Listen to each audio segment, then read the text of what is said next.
Hey guys, welcome to the first episode of Matchbook. Please go grab your wand, a cozy sweater, and a hot drink, and come join me to talk about some magic.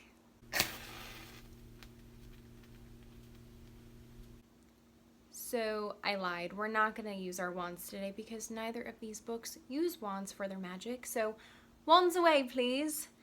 But keep that power burning inside you because we're going to need it to talk about our first two books that are going to ignite our reading list of 2019. So the two books we're going over today are The Graces by Laura Eve and A Fairy of Bones and Gold by Haley Turner. Now both of these books have magic, but in two different ways. The Graces is more that of witchcraft, of the modern day witchcraft of a practice, casting a circle, using intentions, using nature elements and yourself.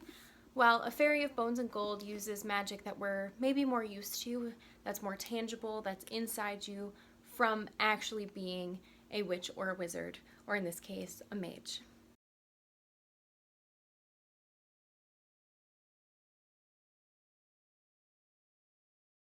So The Graces is a YA book about a girl named River who moves to a new school and she desperately wants to be friends with the Graces, who are three siblings, Fenrin, Talia, and Summer.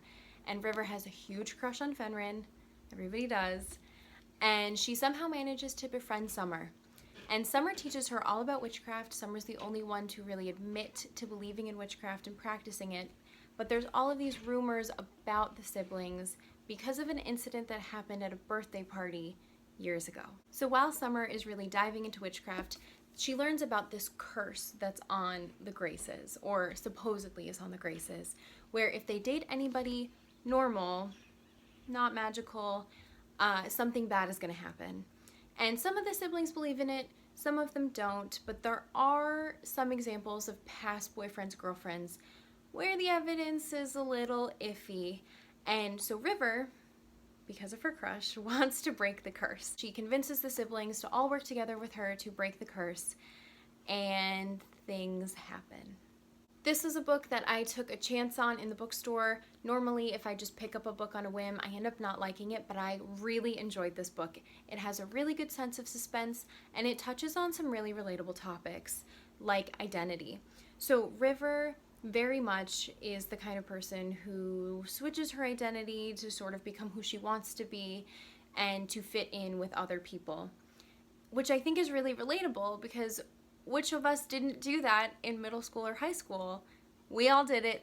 If you're saying no, you're lying to yourself. This book very much dives into what it's like to create your own identity and how that identity is threatened if it's based on other people. So if there's a conflict with your friends and you're thrown into this situation where your identity was linked to those friends, you're in a situation where you sort of have to create yourself again on your own and find out who you are. And one of the really cool things about this book is that this character, River isn't her given name. We actually never find out her real name. She chooses the name River for herself, and that's when I realized we never find out what her real name is. You know, she's in class and they're taking attendance, and it just says, "The teacher said my name."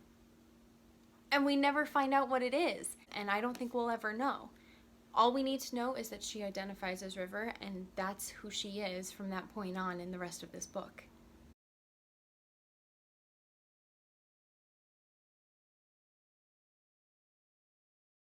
Next book is A Fairy of Bones and Gold by Haley Turner, and this book follows our main character, Special Agent Patrick Collins of the SOA, who is supposed to be on vacation, but he gets brought onto this case in New York City because there are a series of murders that he needs to solve because he's the only one who's gone up against the guy who is responsible for them. So in each of these murders, each one is linked to a different sign of the zodiac because the enemy is building his spell using these murders and using the nexus of New York City in order to steal the power of a god. And that god is Zeus. So Patrick is chosen for this because he has dealt with this enemy before in a war that he fought in, and he very much carries the weight of this war with him. He has PTSD, he has physical and mental scars, he's an alcoholic, and his magic is very much affected from what he went through in that previous war and affects what he can do on this case. He's a very real character to follow on this journey. Yes, there is romance, and yes, there are explicit sex scenes, but I will say that it's not a detriment to the plot. But this is definitely a book for an audience of 18 plus. Now, the reason I included this book in this episode is because the concepts of this book are so cool. I was geeking out at all of the original concepts as I was reading it. It was fascinating, and let's run through them. This book is set in present-day New York City, and the magical and non-magical populations coexist.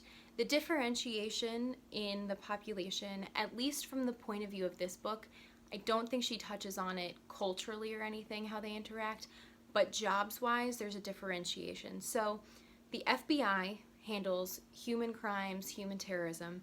As soon as any of those turn magical, the SOA takes over.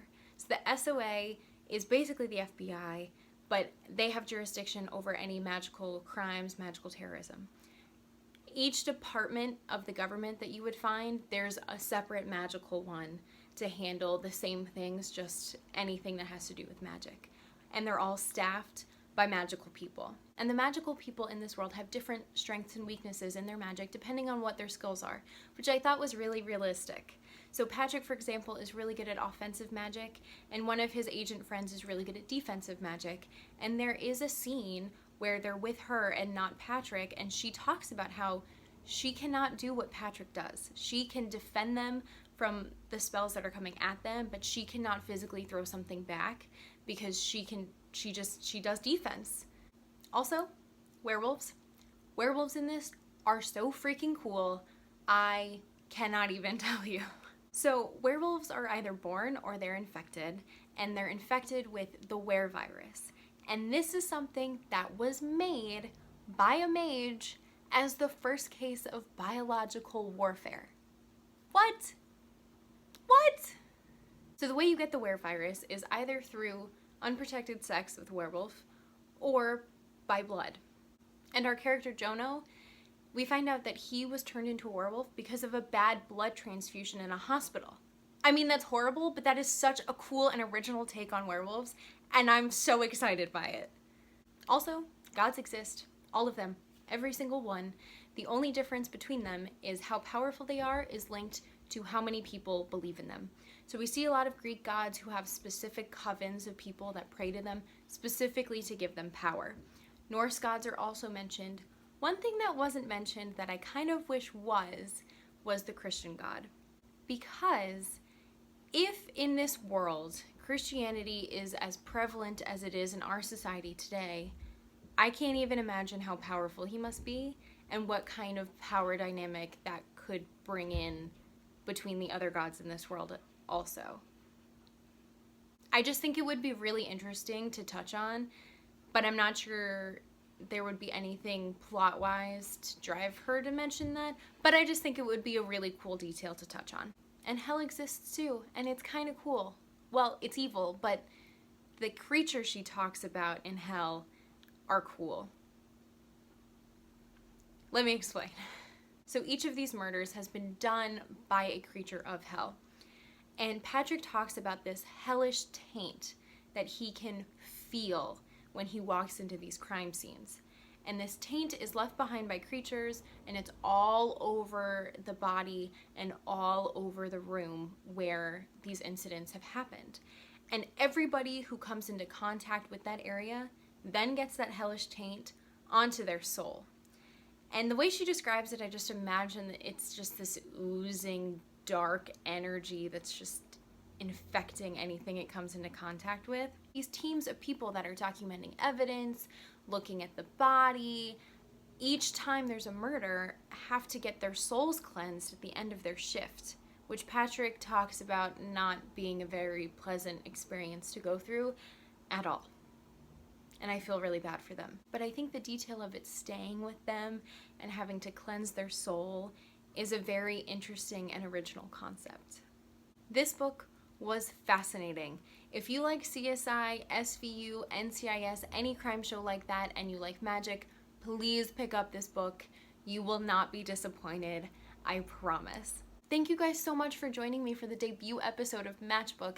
If you are here from the newsletter, you get a gold star, and I hope that you are using your early access to your advantage to go to the library, go to the bookstore, order online, and get these 2 books to start off 2019 with a bang. Please tweet, email me, Instagram me. I want to see your pictures. I want to see your questions. I want to see your comments. Use the hashtag Matchbook and hashtag Reading List Ignited. And make sure to tweet out at these authors too and show them your support for these books if you really enjoyed them. And I will see you guys next time.